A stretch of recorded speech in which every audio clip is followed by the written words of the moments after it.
আসসালামু আলাইকুম, hello lovely users, welcome to আত্তুর কুকিং স্টুডিও। আজকে আপনাদের মাঝে নিয়ে এসেছি খুবই স্পেশাল ভিডিও, সেটা হচ্ছে খিরসা আইসক্রিমের রেসিপি। সো দেখতেই থাকুন কীভাবে কি করছি। আমি এই জায়গায় 1 কেজি লিকুইড দুধ নিয়ে নিচ্ছি, আর এই জায়গায় আমি 3 চামচের মতো দিয়ে দিচ্ছি পাউডার মিল্ক, আর 1/3 কাপের মতো দিয়ে দিচ্ছি চিনি, আর এই জায়গায় দিয়ে দিচ্ছি 2 চা চামচের মতো কনডেন্স মিল্ক। অনেকে চাইলে চিনির পরিমাণটা কমিয়েও দিতে পারেন, আর অনেকে চাইলে সম্পূর্ণ কনডেন্স মিল্ক দিয়েও করে নিতে পারেন। এখন খুব ভালোভাবে সব কিছু মিশিয়ে নিচ্ছি। এই পর্যায়ে কিন্তু চুলার আঁচ নেবানো থাকবে। চুলার আঁচ না নেবানো থাকলে কিন্তু এটা খুব ভালোভাবে মিশবে না, তার জন্য একদম চুলার আঁচ নিবে তারপরে সব কিছু মিশিয়ে নেবেন। আর যেহেতু এই জায়গায় পাউডার মিল্ক দেওয়া হবে, তার জন্য এটা খুব ভালোভাবে মিশিয়ে নিতে হবে। আর অবশ্যই যদি রেসিপিগুলো আপনাদের কাছে একটুও ভালো লাগে তাহলে লাইক, কমেন্ট, শেয়ার এবং সাবস্ক্রাইব করে পাশে থাকবেন। আর যারা নাকি পেজ থেকে দেখছেন, পেজটাকে ফলো করে একটা করে শেয়ার করে যাবেন। এখন দেখতেই পাচ্ছেন আমার মেশানো প্রায় সম্পূর্ণ হয়ে গেছে। এখন আমি একটা তেজপাতা দিয়ে দিচ্ছি, আর এই জায়গায় দিয়ে দিচ্ছি খেজুরের গুড়ের রসটা। আর এই রসটার কারণেই কিন্তু এটার একটা পারফেক্ট কালার আসে। এই জায়গায় আমি কোনো ধরনের ফুড কালার ইউজ করব না। এখন সম্পূর্ণ আমি 2 চামচের মতো খেজুরের রস দিয়েছি, আপনারা চাইলে এই জায়গায় বেশিও দিতে পারেন। এখন আমি চুলার আঁচটা মিডিয়াম হিটে দিয়ে নিচ্ছি, দিয়ে খুব ভালোভাবে করে জাল করে নিচ্ছি। আর এই পর্যায়ে কিন্তু আমার 1 কেজি দুধটা একদম জাল করতে করতে হাফ কেজি দুধ হয়ে যাবে।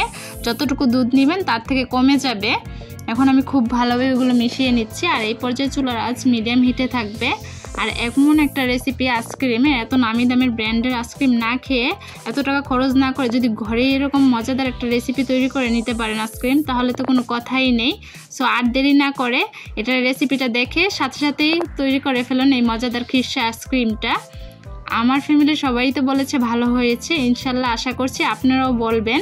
আর নেক্সট কী ভিডিও চান জানাবেন, ইনশাল্লাহ আমি দেওয়ার ট্রাই করব। এখন আস্তে আস্তে দেখতেই পাচ্ছেন এটা কালারটা কত সুন্দর হয়ে এসেছে। আর ছোট বড় সবাই কিন্তু কম বেশি আইসক্রিমটা পছন্দ করে, আর এই খিরসা আইসক্রিমটা কিন্তু আরও বেশি পছন্দ করে। এখন দেখতেই পাচ্ছেন এটা প্রায় মেশানো হয়ে গেছে, আর এখন কিন্তু এটা কমে যাচ্ছে, আর কমে যে এটার কালারটা একটু ঘন হয়ে আসছে।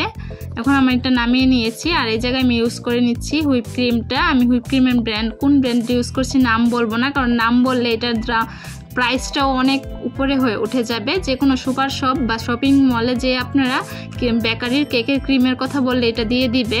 আর এই জায়গায় আমি 1 কাপের মতো ইউজ করেছি, আর এটা কিন্তু আমার ডিপ ফ্রিজে ছিল, যার কারণে একটু আমি চেপে নিয়ে তারপরে আমি বিট করে নিচ্ছি।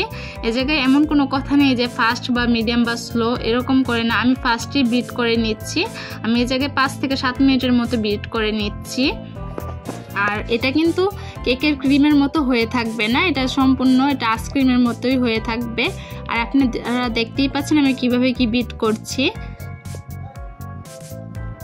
আর নতুন নতুন ভিডিও যদি পেতে চান তাহলে অবশ্যই আমার চ্যানেলটা সাবস্ক্রাইব করে নোটিফিকেশনটা অন করে রাখবেন, যাতে করে কোনো রেসিপি আসার সাথে সাথে আপনারা দেখে নিতে পারেন আর চটপট তৈরিও করে নিতে পারেন। আমার চ্যানেলে অনেক ধরনের ভিডিও আছে যেটা আপনাদের কাছে অনেক কাজের হবে এবং খুবই ইজি হবে।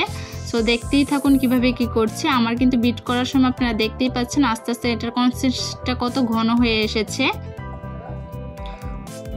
আর দোকানের আইসক্রিম কিন্তু কিনলেও হয়তো মনে একটা খুঁত থাকে, যার জন্য এখন ঘরেই তৈরি করে নিতে পারবেন স্বাস্থ্যসম্মত এই আইসক্রিমটা।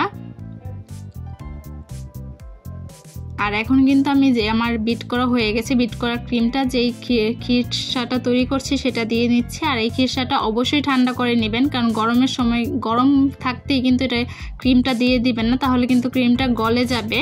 সো বুঝে শুনে কাটতে হবে, অবশ্যই ঠান্ডা করে নেবেন।